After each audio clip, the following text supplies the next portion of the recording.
Hi, and welcome back to Healing Solidarity Embodying Change, the second conference about reimagining international development. I'm Marianne Clements, a feminist writer, facilitator, activist, and coach, and I'm the initiator of Healing Solidarity. In this conversation, I talk with Solomé Lemma, Executive Director of Thousand Currents, about how they embody the change that they are contributing towards in their own practice, how they seek to influence philanthropy, and why diaspora development is about much, much more than just remittances. I hope you'll enjoy hearing Solomé speak as much as I enjoyed having this conversation with her, and I invite you to watch and listen to us now. So hi, and welcome to this Healing Solidarity conversation with Solomé Lemma, who's the Executive Director of Thousand Currents. It would just be great to hear a bit about you and a bit about Thousand Currents as an intro for people before we get into the deeper conversation. Sure. Hi. It's so good to be in this conversation with you. Thanks for inviting me. A bit about me. Solomé Lemma. I am, as you said, the Executive Director at Thousand Currents. I'm originally from Ethiopia, and I've been in the United States since I was 11. So I feel like I belong to both worlds and call both places home. And I've been at Thousand Currents for about 4.5 years now. Initially, I started my work with Thousand Currents as part of an incubated project. I had started an initiative called Africans in the Diaspora, which focused on mobilizing diaspora philanthropy. Yeah. And Thousand Currents was an incredible partner in helping to incubate us and fiscally sponsor us. And now African Diaspora is a project or program of Thousand Currents. And I'm fully embedded in this organization that I love and admire for what it represents. Thousand Currents is a public foundation. We essentially raise money to give money and support grassroots groups and social movements working on food sovereignty, climate justice, and alternative economies. Our partners are led by Indigenous people, women, and young people for the most part. And they're in parts of Africa, Asia, and Latin America. But in addition to our grant making work, we have a heavy focus and another stream of programming on donor organizing or transforming philanthropy, ensuring that the sector can be just, inclusive, and equitable in the ways that our partners are. So, in short, that's a bit about me and a bit about Thousand Currents. Yeah, there's a lot to dig into there, and I think I was going to start by asking you about how Thousand Currents really embody the change you want to see in the world, and that you've already, pulled a few threads of that. So it'd be good to hear how you see that. It's Thousand Currents has been around for almost 35 years. We'll be 35 years old in May of 2020. And it's an organization that was started by a group of people who were former Peace Corps volunteers and worked in international organizations. One of our founders is Paul Strasberg, who's still involved in the organization. And this was in 1985 during the era of structural adjustment programs, and the Bretton Woods institutions were super strong. But they saw a gap in a solution. From their experiences, they learned that communities at the front lines of change are actually the ones who also have the best solution. They understand their needs more, and they have ideas, and all they need is actually resources and investment, right? Yeah. So they started Thousand Currents, then known as IDEX, International Development Exchange, to move resources directly to community-led initiatives. Yeah. That core foundation remains pivotal in our work, but we've grown and kind of deepened in many ways over the last 34 years. And part of that growth and deepening has been an increasing understanding that we need to work to address or to shift structures and systems of oppression and inequity, not just their symptoms, right? So our grants, we partner with groups that are working at that level, and that to bring about transformative change, you actually need to invest for the long term. Every study shows us that change takes time, decades. Donors work on a 3 to 5 year timeline, and it's not congruent with what's needed for us to bring about change. So we engage in long-term partnerships with our grantee partners right now. So the way to get back to the root of your question, which is how do we embody the change that we need to see in the world, we actually believe the change that we need to see in the world, a world that is just, a world that is equitable, a world in which we are able to restore our relationship with Mother Nature and with each other. The answers to that change exist right now. Those realities are being built right now, and they're actually being built by communities themselves, by grassroots organizations and social movements. And what they need or what they ask of us is solidarity, right? And solidarity in the form of resourcing their work, but also in the form of showing up and with accountability and in right relationship with our partners. So Thousand Currents for us, that has been walking the talk in many ways, right? That has been embodying it through a practice of trust. As I mentioned, we provide core flexible support to our partners in a long-term relationship. It's been a practice of kind of humility. We know that we don't have the answers and we have much to learn. So our partners teach us. That has been a core part of our growth as an organization. Our strategies are directed by our partners. We don't set a strategy and say, here's what we're doing. We actually talk to our partners to develop our new strategies so that they inform us. We ask our partners to give us feedback, honest, accountable feedback. And we take that feedback, sit with it, reflect on it, and then integrate it and change ourselves. And that's not only a form of strengthening or building relationship and trust with partners, but it's also our way of being accountable. So another way in which we embody the change we want to see in the world is that we work to be as accountable to our partners as we can be. I think, as you know, philanthropy in many ways is unaccountable. There's a vertical relationship. Grantees report up to the donors, but who holds us accountable for the most part? So we try at Thousand Currents to say, first and foremost, we're accountable to our grantee partners, right? And we work to enact that accountability through our practices, through how we show up in the world and how we represent their work when we're asked to. So that's another way in which we try to embody the change that we see in the world. Right. And then I wonder how you, how do you make it possible to have long-term relationships with grantees in a world where so much funding, presumably from donors that are funding you, is short-term? Or have you been able to negotiate longer-term relationships to support that? Yeah. That's a great question. It's a work in progress. Right. You're absolutely right, because we raise money to give money. And not all our donors give us multi-year grants. We do have several donors who make multi-year commitments and grants, which enables us to express commitments of long-term partnership with confidence.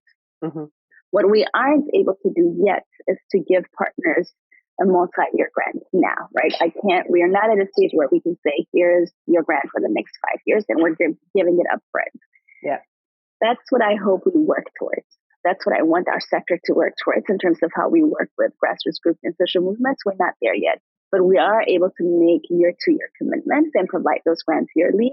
And part of the reason we're able to do that is because we have that strong focus on donor education. So we do engage our work, and we do talk about the importance of long-term investment in us so that we can extend the same to our partners. And we do have donors who are able to honor that and recognize the value of that. But we do have more work left in the sector. We have long ways to go. yeah, right. And I know that when you already mentioned that some of your work is about trying to push for change in the sector. Do you want to say a bit more about how you do that? How you're trying to advocate to other donors? And let's see. There are many ways in which we do that. Right now, it's mostly through donor organizing, education, and training. We have our flagship donor training program called the Thousand Currents Academy. It is a 1-week training for those engaged in the movement of resources, so donors, but also people in impact investment. And it's an opportunity for us to really provide culturally competent grant making and investment practices that are being taught by practitioners and leaders from the Global South. So our grantee partners are faculty at this academy. And for many of our participants, it's the first time they're actually being trained by their grantees, because the relationship is usually reversed. So we've done about 8 academies. We have 140 or so alumni We're expanding our offerings now. We're starting to offer 2 academies a year, but we're also thinking about another version of the Academy, Academy 2.0, and also developing other tailored, targeted trainings.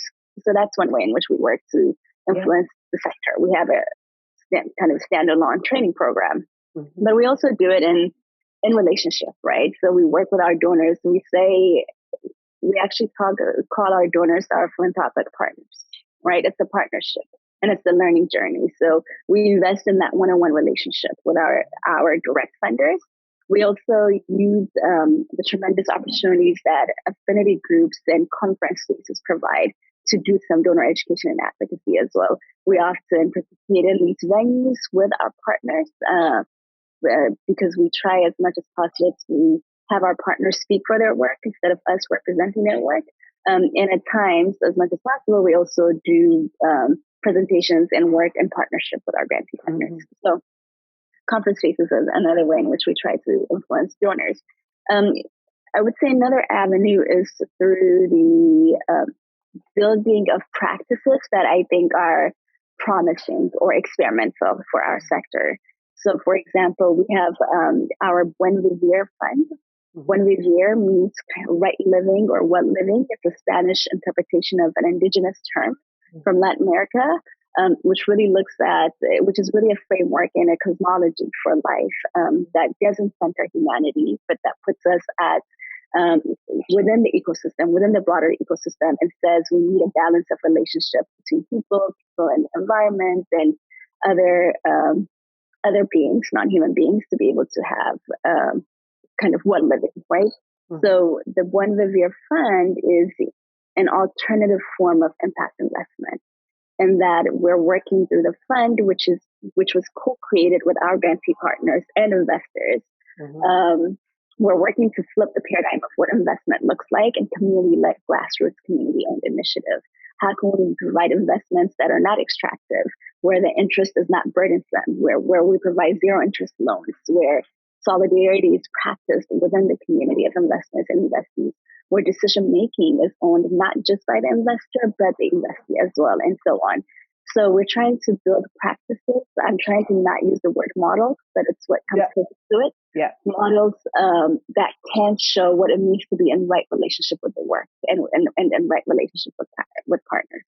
So that's another way in which we try to influence the sector through practices, education and training, and other speaking engagements and opportunities. And that's really interesting. The investment, not model. I was about to say model, practice. Is there an example you could give about how that working in practice, that model, not model? Yeah, I can't. I was just in Guatemala 2 weeks ago, actually, and one of our grantee partners, the leader of an incredible organization called AFERES, which is a feminist indigenous organization. She's the one who reminded me of the importance of not using the word model, because she said, "I'm models. We're tired of models. Please stop building models and just do the work." Build the practice. And I agree with her. And it's so funny how I said it anyway. So just shows you how ingrained it is. We have so much unlearning, right? It's a process of unlearning. So in practice, how does the Buen Vivir Fund work? I think it's an investment fund. We brought together 8 investors and 10 grantee partners to co-design the fund. Over a period of 2 years, they created the Buen Vivir Fund. And part of the critical kind of principles and decisions they made is that in this investment fund, it's a zero interest loan. So groups aren't asked to pay back the interest. But then the grantee partners said, we want to make aportes or solidarity contribution. So a group determines how much they want to contribute to the fund. And the money that's contributed moves forward to a new group in the fund. So we're not collecting it for the growth of the managing institutions. So that's one. 2, as I mentioned earlier, is whenever there's a vote, grantee partners who are the investees and investors have an equal vote. But because we have 10 grantee partners and 8 investors, the balance actually shifts towards the grassroots groups and not the investors when it comes to decision making. Whereas in conventional impact investment, it's the governing body that decides, and the governing body is the investor. Investors have no say. A third way in which we're trying to practice differently is grantees can negotiate the loan term, right? So they determine when they pay back and how much they pay back. We don't set it. That also means 2 years into the process, if they realize they need to extend their deadline, they can do that. If they think they can pay back in advance, they can do that. The loan terms really belong to them, and they're the ones who determine it and negotiate it with us. And lastly, there's really no penalty for failure, quote unquote failure. There's a process of reflection and accountability that's within the internal governing structure of the fund. It's not external. We're not working with lawyers and so on that penalize people.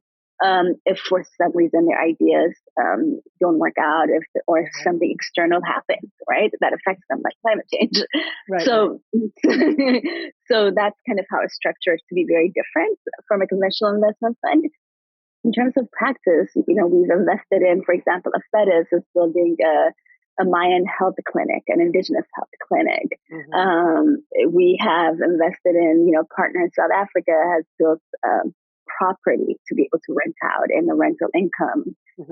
So they own their own property, which is a significant asset for them, but also the rental income is used to resource the organization. So it's being used for different reasons and purposes, depending on the needs of each organization. We've, as I said, we have 8 participants in the fund right now, and I think 5 have already received their investment. Another important component is it's not just investment, it's integrated capital.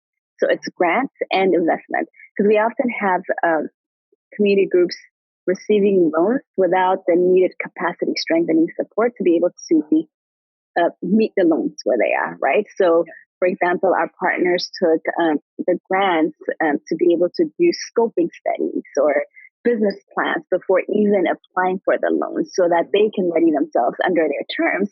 And during the course of the partnership, we're able to provide supplemental or complementary grants so that they're able to have the types of resources they need to be able to absorb the investment loans without affecting their own cash flow or workflow or org structures.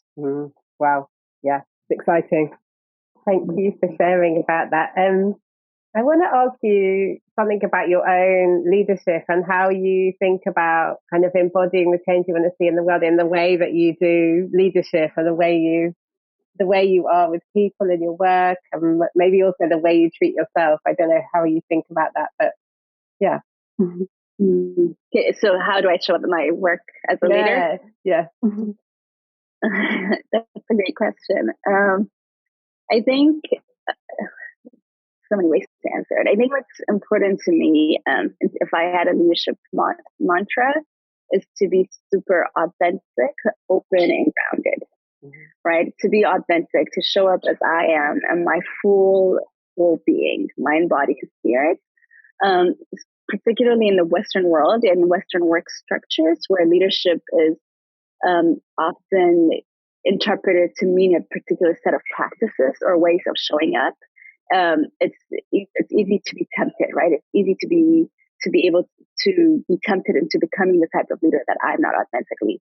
Authentically, I'm an introvert. So I'm not an extroverted. In this culture, a lot of leaders are, understood to be extroverted. And I'm also, I believe in the type of leadership that centers the we, right? There's nothing that I can do on my own. It's thousand currents of the we. I don't have my vision that I'm advancing at Thousand Currents. It's our collective vision, and particularly the visions of our grantee partners, and that's what we support. Yeah. So one thing that's important to me is to show up authentic, fully as I am, to be as open as possible to the world of ideas and possibilities and people that we engage in the work, and to be fully grounded and centered around why we're doing this, what's the greater purpose. So that's my kind of core stance and how I show up. Outside of that, I think in many ways, how Thousand Currents embodies leadership is how I also attempt to embody the work or leadership. And that is to say, I think within the organization, and what I attempt to do is, be a thousand currents attempt to embody leadership in terms of how we show up in the work, what we do, and who we are. And that's the same for me, being really clear about who I am, being self-aware, authentic, open and grounded, and then how I show up in the work. I don't always succeed, but I try to create an environment in which everybody's leadership is honored within the organization. I think positions and roles are there to help with the workflow, but everyone is a leader in their own right. And how do we catalyze that? How do we harness that? And how do we actually build organizational cultures that attempt to challenge the Western mainstream ideas around leadership and productivity, which in many ways are come from white supremacist ideas, right? Of this notion of we always have to produce, we always have to, we have your set hours, and you show up in a particular way. And for me, I'm attempting to really think about what does it mean to actually even build the practice of when we hear within an organization where staff are taken care of, where we work on transforming ourselves so we can contribute to the transformation of the world.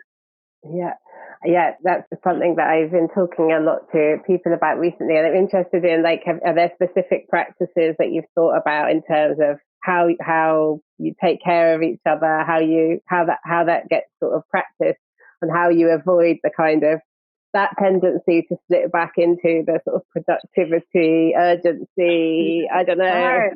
It's hard. It's we're working on it. We don't have answers at all. It's really hard.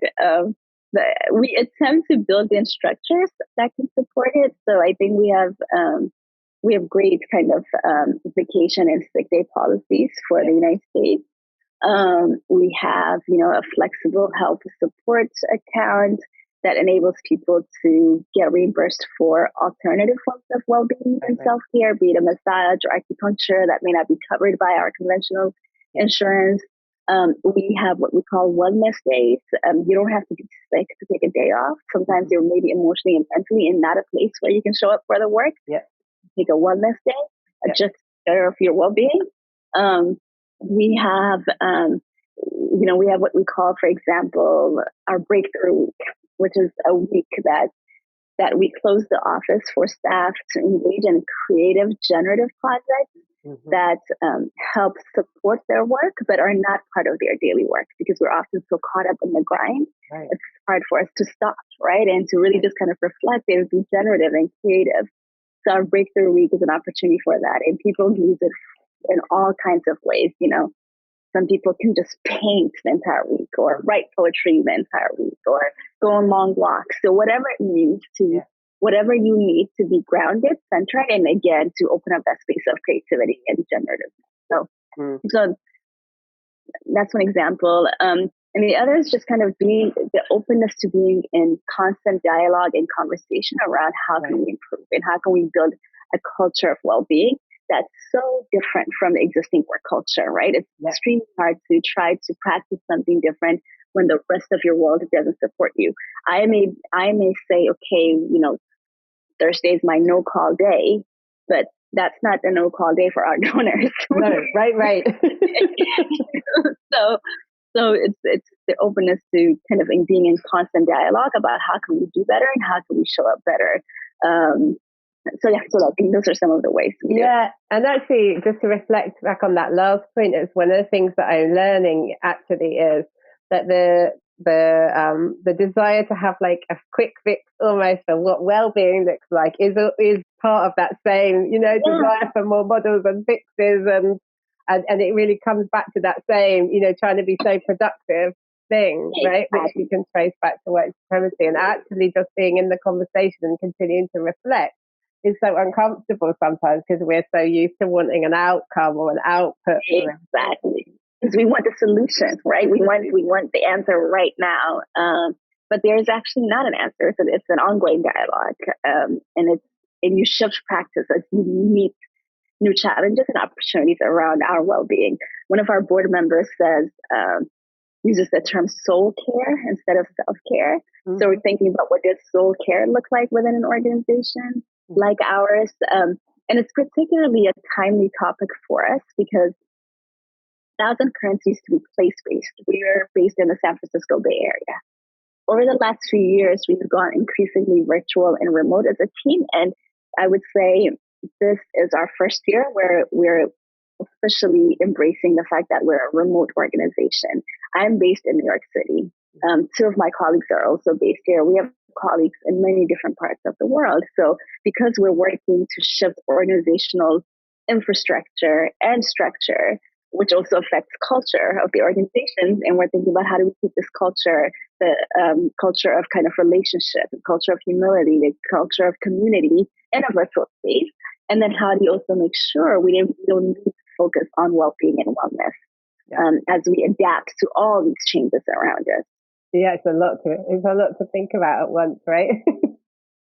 Yeah. So I was going to ask you a bit about the diaspora voice and how you think about that, because I know, having come from that project or incubating that project at Thousand Currency you spoke about in the beginning, like, how do you think now about the diaspora voice, maybe in development and philanthropy more broadly? Like, what can we do? How does it need to become stronger? What things are really missing in the conversation? I don't know, just what's your current kind of take on that? Big question. That's a great question. Yeah, good question. It's a hard one. I think, there's, as you said, an increasing focus on the diasporas and the role of diaspora in development. I think what's important to remember is that a lot of the conversations that are happening are taking place outside of diaspora communities. So it's external organizations, be it the World Bank or, USAID or foundations, talking about how do we integrate the diaspora better, right? It's an important question. But we have to make sure that the way that we engage diaspora communities is not extractive, right? And I think a lot of the focus has been on diaspora communities send X amount of remittances to their communities. They're highly resourced and highly educated, and how do we tap into that? There's an important component of that. I think diaspora intellectual, financial, and relational resources can be used to support change in their communities.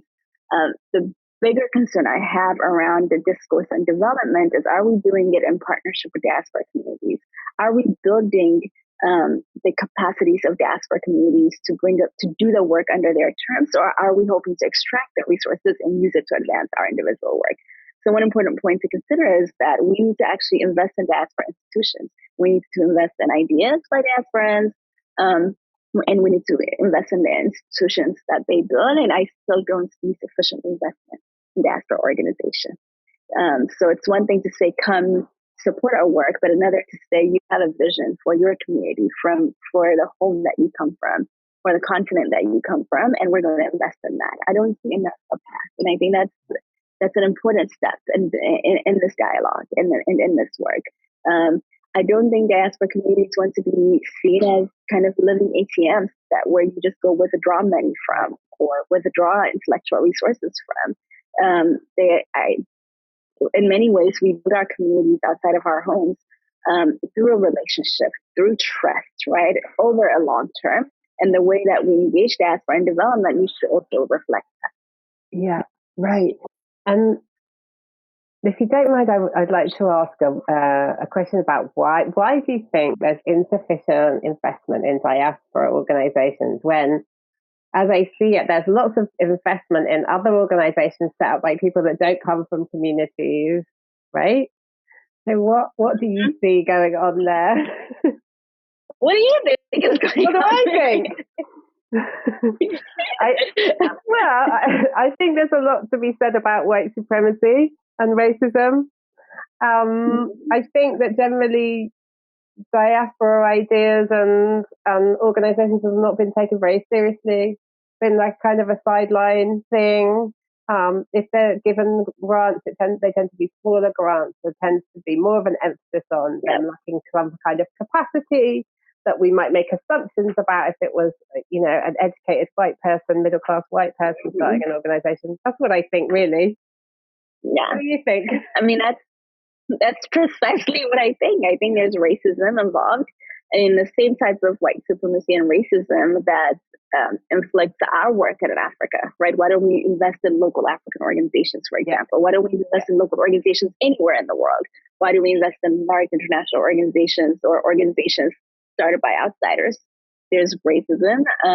There's this racist idea that local organizations don't have capacity. Similarly, that diaspora organizations don't have the capacity, and if they do, they can only absorb small amounts of grants. Yeah. And the entire kind of field of development and philanthropy, it was built around this idea of exportive change, right? That we can bring about change in other places, and we still have a lot of work to do in changing that. Yeah. And so I guess the question to you then would be, given that analysis, and I totally share it, and you could well ask it back to me, but why still play in this space? How can we redeem it? Can we redeem it? Like, and maybe redeeming is also not the right word, but can we transform it into, work for solidarity and work for justice? Yeah. I guess because we like pain. No. Yeah, right. I think I have hope, right? And it's not this nebulous, idealistic idea of hope. I have hope because I've seen the possibilities of change.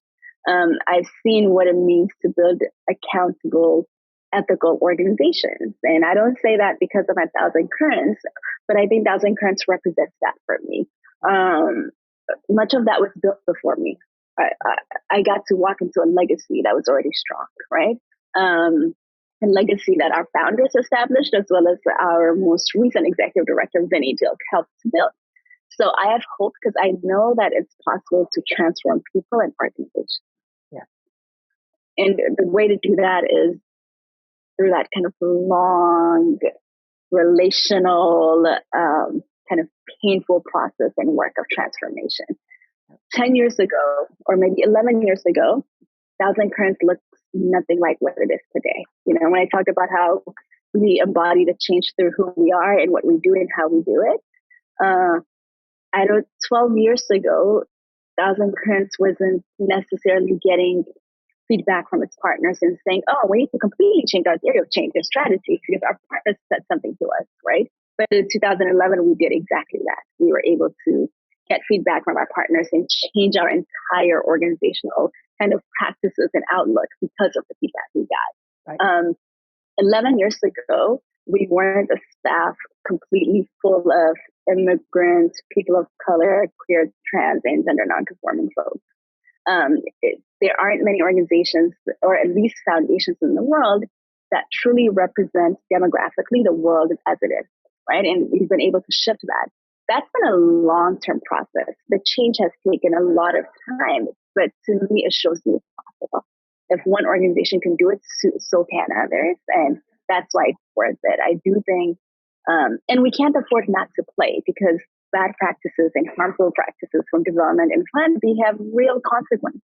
And we can't afford to ignore it, on the other hand. So we must engage it and engage it through a kind of ethical commitment to full transformation of the sector, right? There's a lot of lip service and rhetoric around engaging local communities and self-care and solidarity, but what does it actually mean to enact solidarity? To enact solidarity that requires critical self-introspection and awareness, that requires changing ourselves before we even talk about changing ourselves.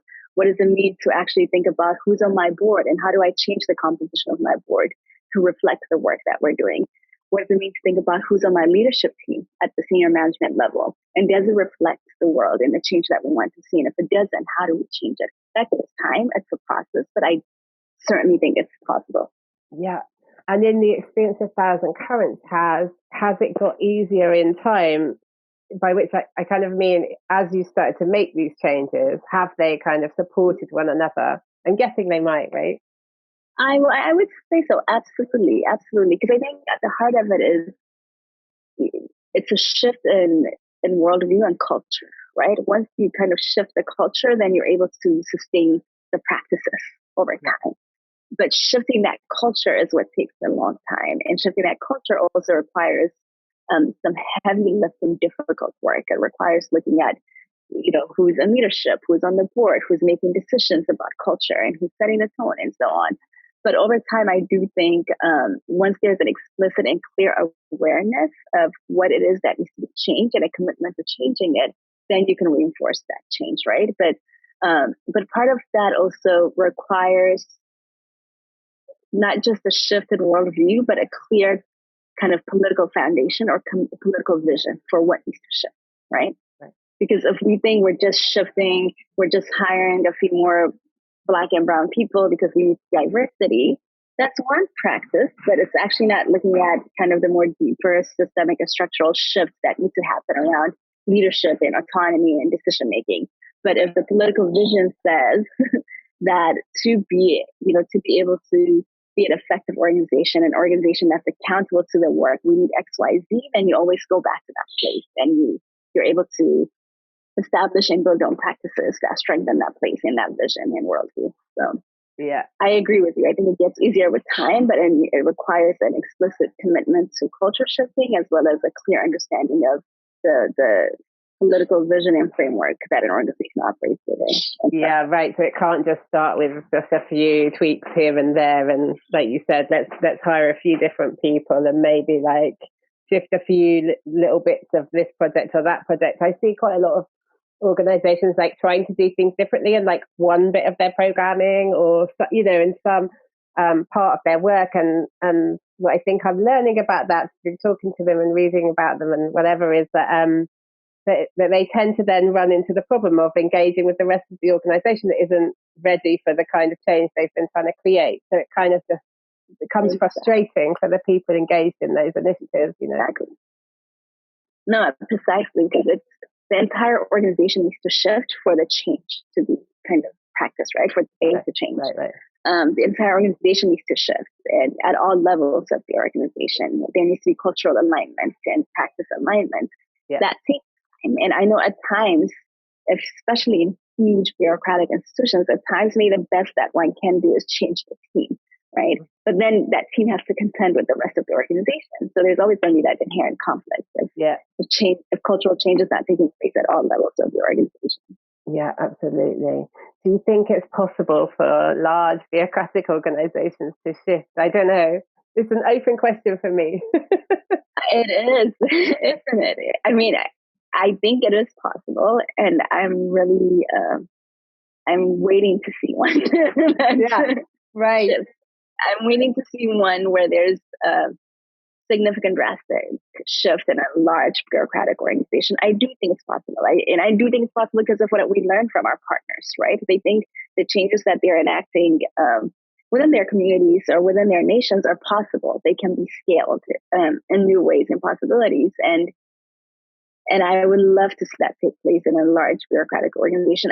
There are larger organizations that I think are promising.